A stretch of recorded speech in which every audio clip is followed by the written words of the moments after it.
Story time.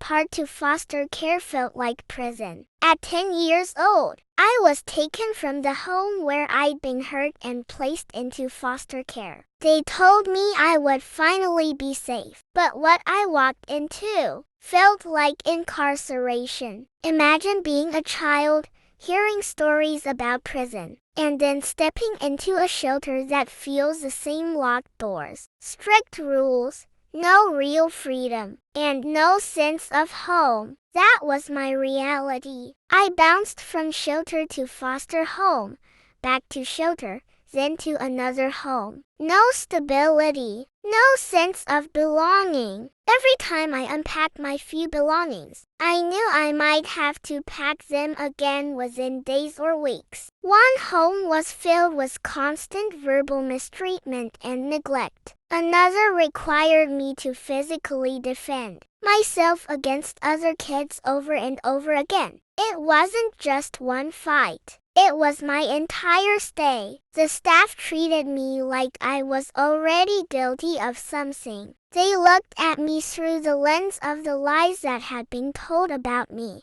Even with my face still marked and bruised from my previous home, I was labeled as the problem. Allowances were promised but rarely given. The little shopping trip on the first day was the only one. If your clothes got stolen, that was it, you went without. Nobody cared. This was supposed to be the place where I'd find stability, but it was the most unstable time of my life. I didn't get taken from my mother. I got taken from people my mother trusted to keep me safe, and instead, I was placed in an even colder system. A system that broke me down further, that taught me to fight just to be heard, just to be seen, just to survive. I wasn't quiet anymore. I couldn't be. I learned to roar not because I was angry by nature, but because silence had gotten me hurt too many times. But still,